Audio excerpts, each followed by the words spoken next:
안녕하세요 여러분, 아제차입니다. There is no substitute. 이 마크와 태그라인을 보신 적이 있나요? 오늘은 보기만 해도 설레는 자동차의 아이콘 포르쉐에 대해 알아보겠습니다.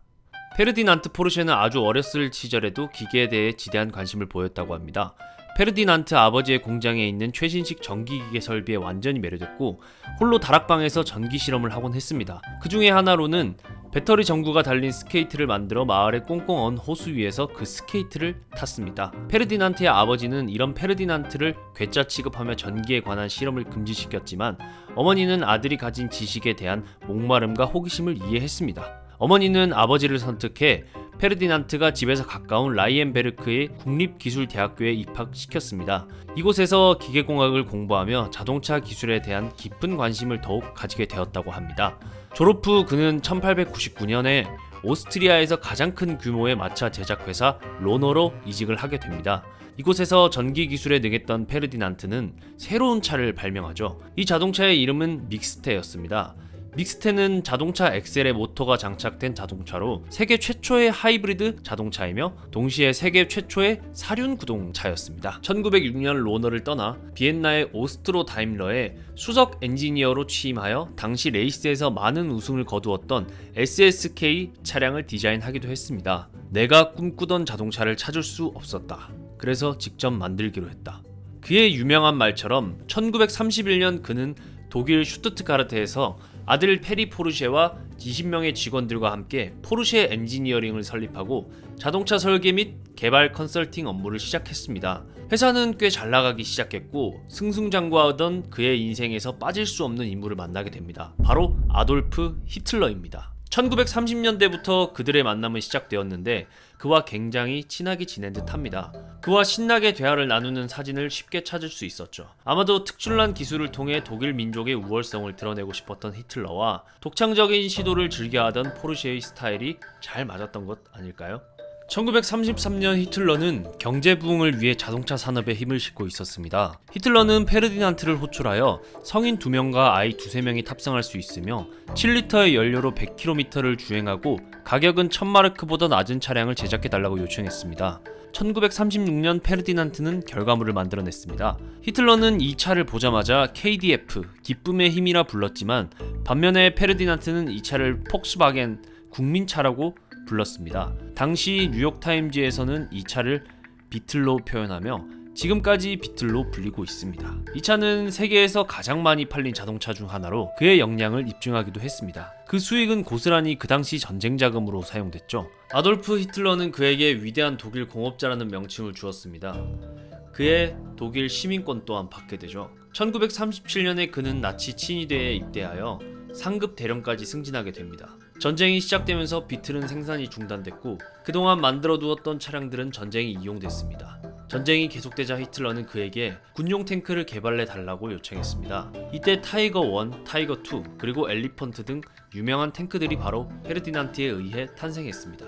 제2차 세계대전이 끝난 1945년 12월에 페르디난트는 전쟁 중 독일군을 위한 전차와 군용 차량을 설계하고 생산한 전범 혐의로 체포되어 복역하게 됩니다.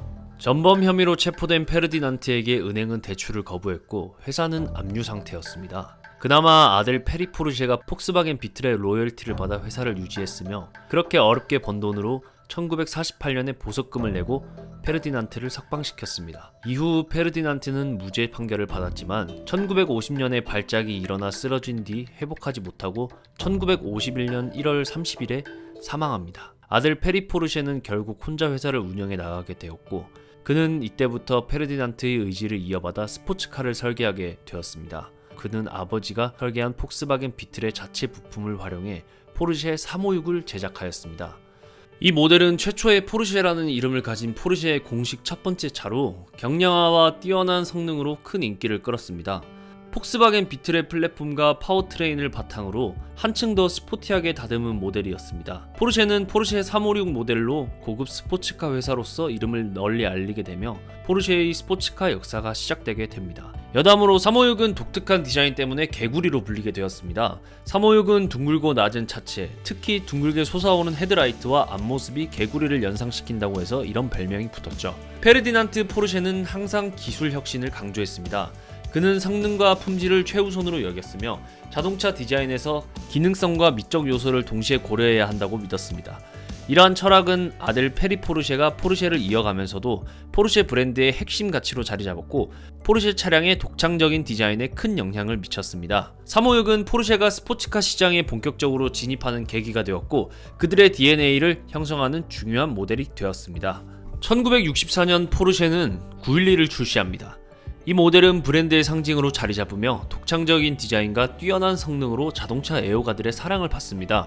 911은 단순한 스포츠카를 넘어서 레이싱에서의 성공과 함께 브랜드의 아이콘으로 자리 잡게 됩니다. 이는 포르쉐가 레이싱뿐만 아니라 공도주행에서도 뛰어난 성능을 자랑하는 이유입니다. 포르쉐 911 모델은 356의 후속 모델로 1964년에 첫 출시하여 현재도 생산 중인 장수 스포츠카 차종으로 포르쉐를 상징하는 차종이라고 볼 수 있습니다. 현재 포르쉐의 모든 양산차는 911의 디자인을 토대로 개발한다고 할 만큼 의미가 깊은 차량입니다. 911의 역사를 차근차근 보면 세대별로 매우 자연스럽게 디자인이 변해오고 있는 것을 알 수 있는데 포르쉐의 전통을 유지하는 고집스런 성격이 여기에 여실히 드러납니다.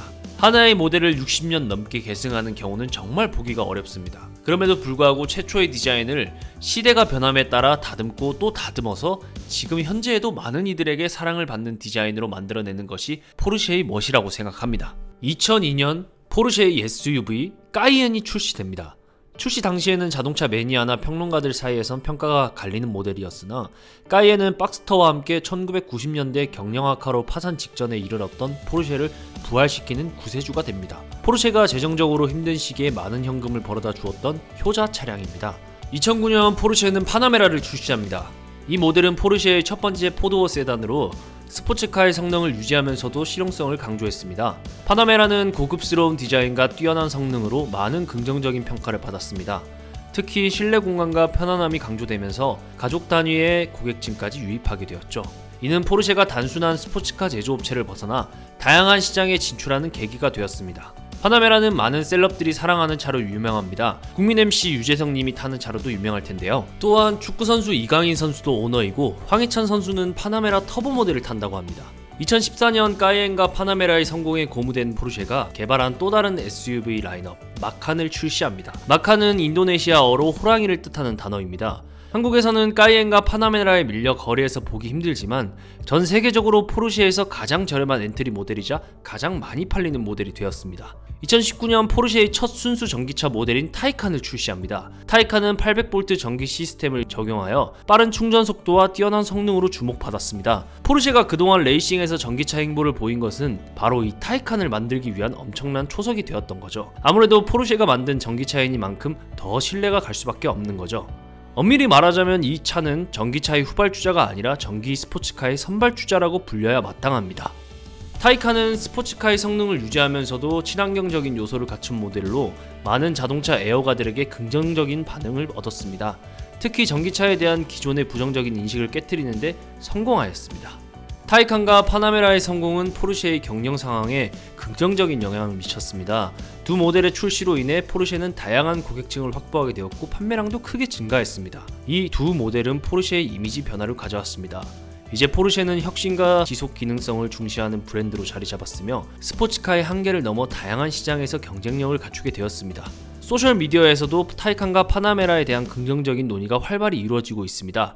작금의 포르쉐가 전통과 혁신을 모두 아우르는 방향으로 나아가는 부분에 대해서 많은 소비자들이 지지를 보내고 있습니다. 오늘 아재차는 포르쉐의 역사를 살펴보았습니다. 흥미로우셨나요? 다음 시간에도 흥미로운 주제로 찾아뵙겠습니다. 구독과 좋아요 잊지 마세요.